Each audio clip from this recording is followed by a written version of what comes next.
When Thomas Newman was announced as the composer for Skyfall, I was furious. Because I'm an idiot.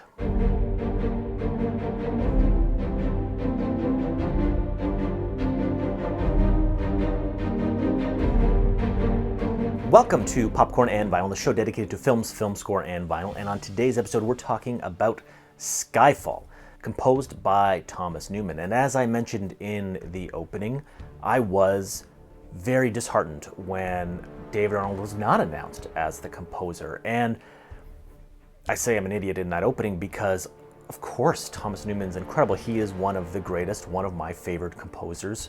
Why should I be upset about him scoring a Bond movie? And I'll kind of get into that later, but as soon as the movie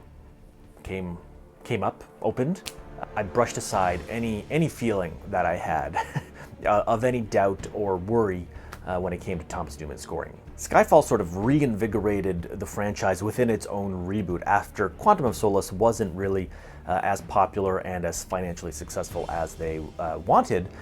This film really took the franchise to a new level, and with direction of Sam Mendes, gave us, again, I struggle where to put this in my ranking. It might be in my top three, probably in my top three. And for a while, I'm like, is this my favorite? But it's so good. And a significant part of that is the score. What I like what Skyfall did is it took the reboot that Casino Royale gave us in that real world environment without the silliness, and it started just infusing just a little bit of that classic James Bond formula. Actually, before I get into too much stuff, one thing that this franchise has going for it with its music that I love is the trailer music. So it has this one piece of music that's been used and built upon really since Casino Royale, and it's not represented in any of the soundtracks, but it's just such a great and powerful use of the James Bond music. It gets me so jacked up every time I see it.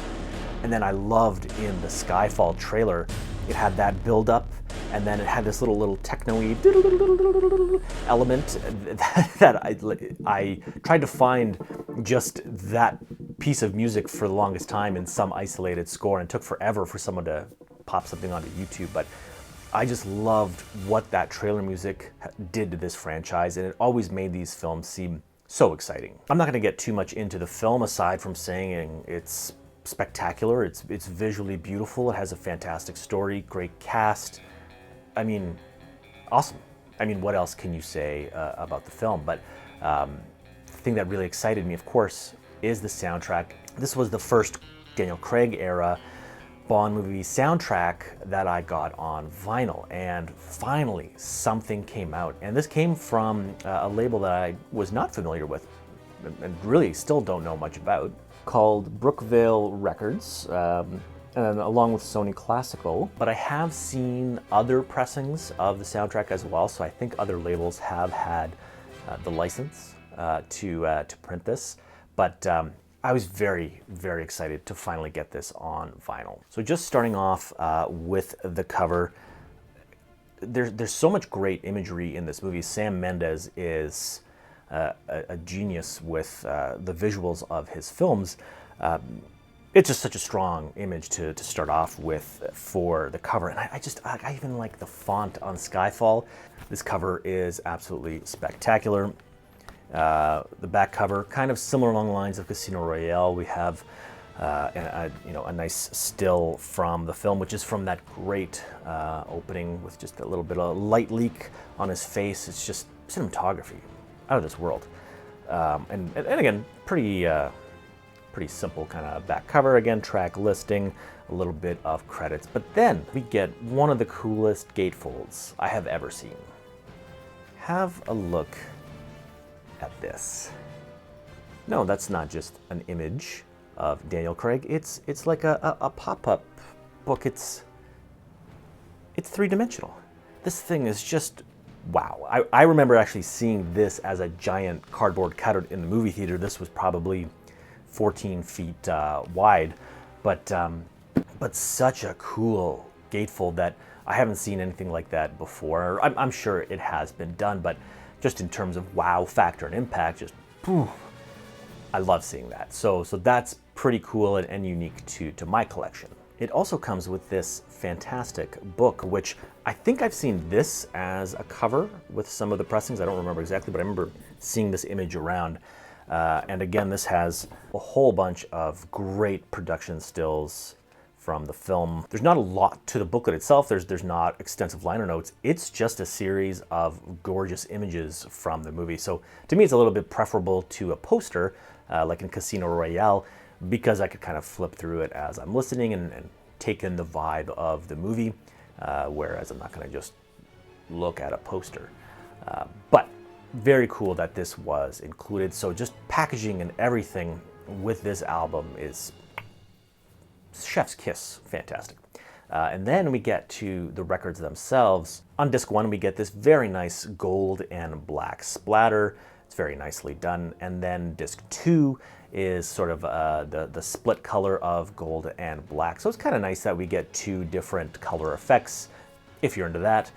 These do look super nice on the turntable, and the music itself sounds great. The pressing, very, very nice. Quiet pressing, and just, I love listening to this soundtrack. One thing that I love about this score is there's so many textures that just give you the kind of right feeling for the location that you're in.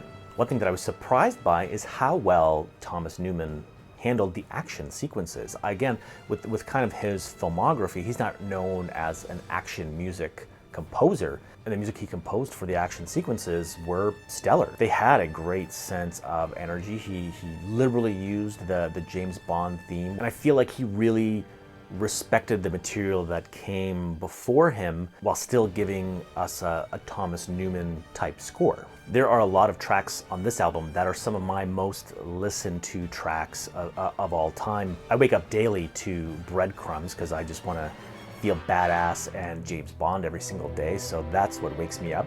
Some of my favorite tracks include Tennyson, which Em is giving her great speech in front of her panel, and it just builds and builds, goes into inquiry as the sort of chase begins, and I don't have better words to describe that whole sequence.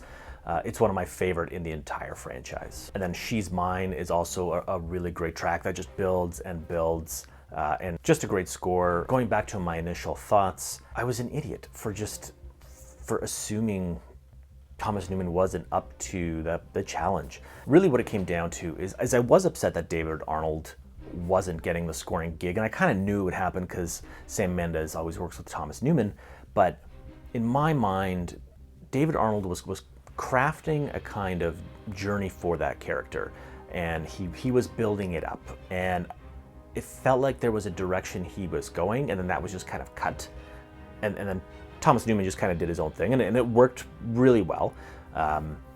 But I would love to have seen where David Arnold would have taken the franchise. And that's why when it came to No Time to Die, part of me was also hoping that they would bring back David Arnold. Now, everyone who knows me knows I love Hans Zimmer, and I'm so excited for this score. But I really wanted David Arnold back to see how he would finish off the run of this James Bond.